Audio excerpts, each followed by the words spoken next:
पहला वर्ड है जेनिथ, जिसका पहला सिनम्स होगा पिनेकल और दूसरा होगा समिट, जबकि इसका एंटोनिम होगा बेस एंड नादिर। क्या होगा? Base and Nadir. आपका दूसरा सेंटेंस है ब्रिटल, जिसका सिनम्स होगा फ्रेल, फ्रेगाइल, वीक या फीबल।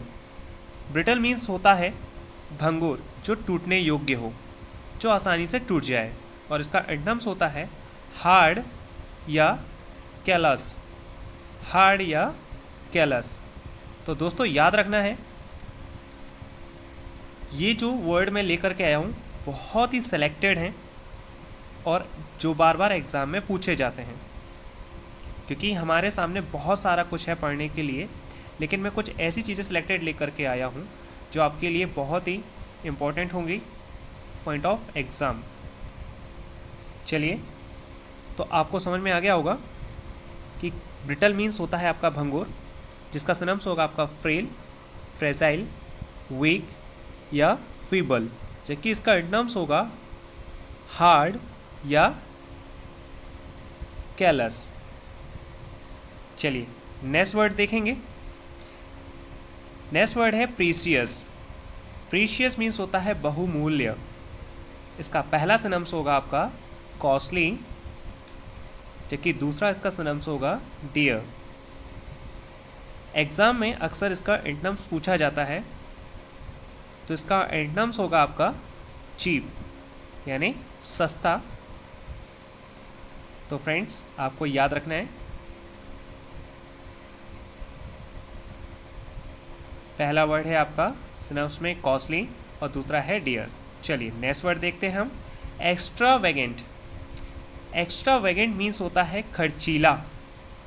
इसका सिनम्स होगा पहला लेविश, दूसरा होगा प्रोडिगल और तीसरा होगा स्पेंडथ्रिफ्ट। दोस्तों ये बहुत ही इम्पोर्टेंट है, इसका एंटोनिम्स पूछा जाता है एग्ज़ाम में। तो मोस्टली ऑफ द जो एग्ज़ाम में पूछा जाने वाला एंटोनिम्स इसका जो ऑप्शंस में आता है वो है आपका थ्रिफ्टी। क्या होगा आपका? थ्रिफ्टी। जबकि दूसरा वर्ड है इसका इकोनॉमिकल। दूसरा एंटोनिम्स क्या होगा इसका? इकोनॉमिकल।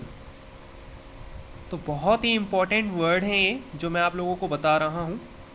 और भी इसके सिनम्स एंटोनिम्स हैं, लेकिन ये मैंने आपको जैसा पहले की बताया, ये इम्पॉर्टेंट है जो एग्ज़ाम में अक्सर पूछे जाते हैं, इसलिए आप लोग इस पर बिल्कुल विशेष तौर से ध्यान दीजिएगा। चलिए नेक्स्ट वर्ड पे बढ़ते हैं, बैरन।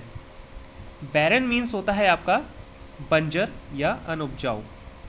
इसका पहला सिनम्स होगा फ्रूटलेस। क्या होगा? फ्रूटलेस। जबकि दूसरा वर्ड होता है अनप्रोडक्टिव। अनप्रोडक्टिव, जिसमें किसी प्रकार का कोई प्रोडक्शंस ना होता हो। एंटोनिम्स में देखें इसका, तो इसका एंटोनिम्स होता है फर्टाइल, यानी उपजाऊ। दूसरा इसका एंटोनिम्स होता है प्रोडक्टिव, और जबकि इसका तीसरा वर्ड होता है उसका फ्रूटफुल, मतलब जहाँ पे फसलें पैदा होती हों। तो इस तरीके से आपको इसका एंटोनिम्स याद रखना है। ओके गाइस, चलिए आप इसको नोट करते हुए चलेंगे, क्योंकि एग्ज़ाम में ये बार बार पूछे जाते हैं। हम नेक्स्ट वर्ड की ओर बढ़ते हैं। तो नेक्स्ट वर्ड है फेमस। बहुत ही इजी वर्ड है, लेकिन एग्ज़ाम में इसका सिनम्स पूछा जाता है, तो आपको इसका सिनम्स याद रखना है। तो इसका पहला सिनोनिम्स होगा एमिनेंट। क्या होगा? एमिनेंट। और इसका दूसरा सिनोनिम्स होगा वेल नोन। क्या होगा? Well known. इसका अगर हम एंटोनिम्स देखें या इसका अपोजिट देखते हैं, तो पहला होगा इसका फ्लैग्रेंट। फ्लैग्रेंट। और इसका जो दूसरा एंटोनिम्स होगा वो होगा आपका नोटोरियस। क्या होगा? नोटोरियस। ओके, चलिए देख लीजिए एक बार, आप ध्यान से देख लीजिए आप लोग।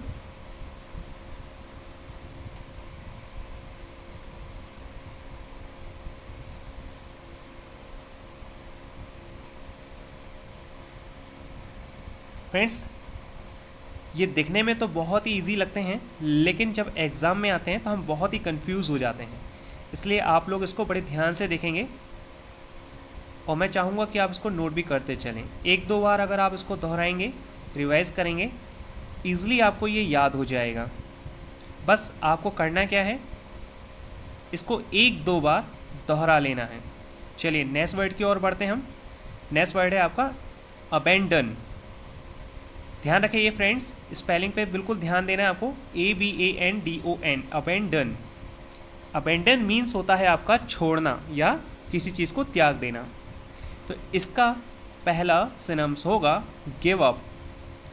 पहला सिनम्स है इसका गिव अप। इसका दूसरा सिनम्स होगा एब्डिकेट। क्या होगा? एब्डिकेट। अगर हम बात करें इसके एंटोनिम्स की तो है कीप। नेक्स्ट वर्ड की ओर बढ़ते हैं, डिलीजेंट। डिलीजेंट मीन्स होता है आपका परिश्रमी, जो बहुत ही हार्डवर्क करता हो। तो इसका सिनम्स होगा पहला शेड्यूलस। तो पहला इसका सिनम्स है शेड्यूलस, दूसरा है आपका हार्ड वर्किंग।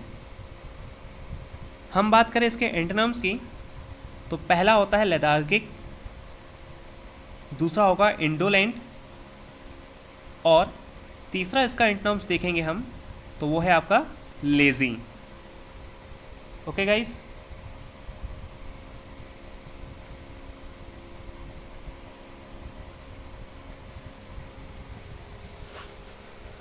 आपको एक एक वर्ड पे ध्यान देते जाना है।